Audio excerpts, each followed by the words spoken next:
Assalamualaikum warahmatullahi wabarakatuh. Selamat pagi, salam sejahtera untuk kita semua.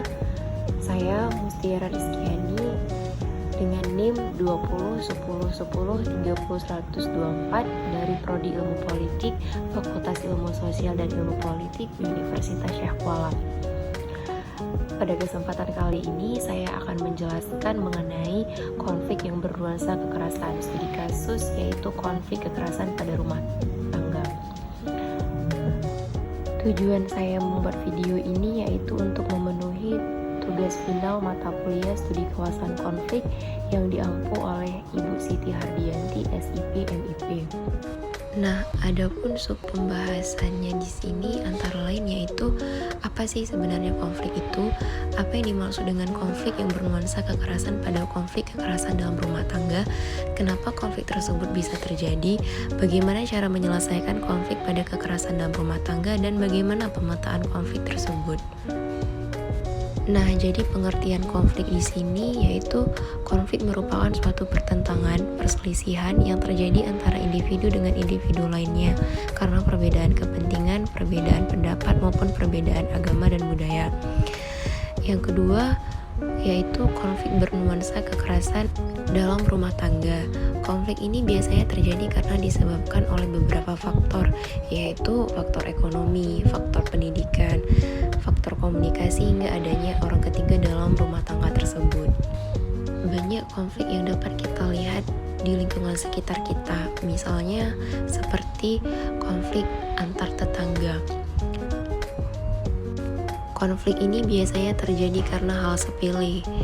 Nah, ini bisa dikatakan juga dengan konflik karena menimbulkan percecokan antara individu yang satu dengan individu yang lainnya. Nah, ini adalah salah satu contoh gambar kekerasan dalam rumah tangga. Di dalam gambar tersebut terlihat jelas bagaimana sang suami ingin memukuli istrinya. Nah, konflik ini terjadi karena faktor ekonomi. Nah, jadi di sini sang suami tidak dapat memenuhi kebutuhan ekonomi keluarganya. Sang istri menanyakan hal tersebut, namun sang suami marah dan melakukan KDRT kepada sang istri. Dan di sini terlihat bagaimana sang istri sangat takut kepada suaminya yang hendak memukul dia karena tidak tahu harus melakukan bagaimana. Nah, kenapa konflik kekerasan dalam rumah tangga ini bisa terjadi? Umumnya konflik kekerasan dalam rumah tangga ini terjadi karena faktor sosial media. Di dalam era sekarang ini banyak kita melihat orang tua sudah banyak melakukan kegiatan melalui gadget seperti HP, smartphone, dan lain sebagainya. Nah, hal ini bisa membawa dampak buruk dalam rumah tangga karena dengan kebiasaan menggunakan gadget, seorang istri atau suami lupa bagaimana membina rumah tangga yang harmonis hingga munculnya orang ketiga. Nah, yang dimaksud di sini yaitu dari segi negatifnya, dan faktor lainnya yaitu seperti faktor ekonomi dan faktor anak-anak. Nah, jadi bagaimana cara penyelesaian konflik dalam kekerasan rumah tangga tersebut? Jadi penyelesaian kasus KDRT secara damai pertama dapat dilakukan tanpa perlu adanya mediator.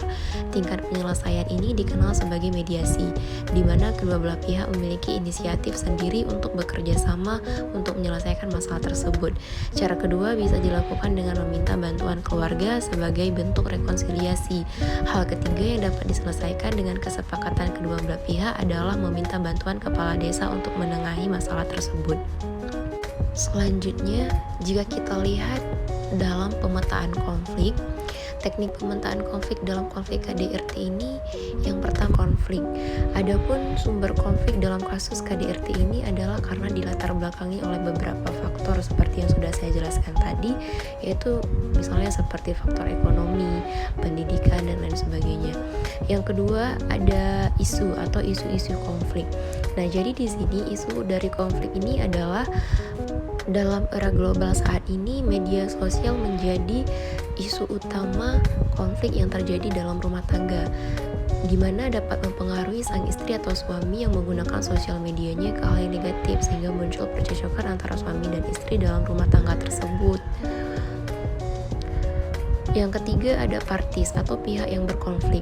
Dalam kasus KDRT, pihak yang berkonflik yaitu suami atau istri yang mengalami KDRT dalam rumah tangganya. Selanjutnya yaitu ada attitude atau sikap. Nah, sikap dalam kasus konflik rumah tangga yaitu saling memiliki sikap yang hanya mementingkan kehendak masing-masing individu dan kepentingan individu yang berkonflik. Dan selanjutnya yaitu ada behavior atau perilaku dan tindakan. Dalam kasus KDRT, perilaku atau tindakan suami yaitu sangat rentan melakukan kekerasan fisik kepada istrinya karena beberapa faktor, baik itu faktor ekonomi maupun faktor anak-anak. Selanjutnya yaitu ada intervention, di mana dalam kasus KDRT ini melibatkan campur tangan dengan pihak keluarga ataupun kepala desa sebagai penengah dalam kasus KDRT tersebut.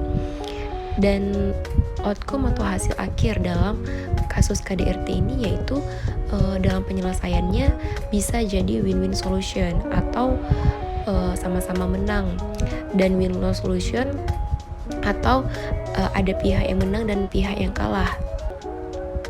Di sini tergantung bagaimana kesepakatan antara suami dan istri dalam menyelesaikan konflik rumah tangga mereka tersebut.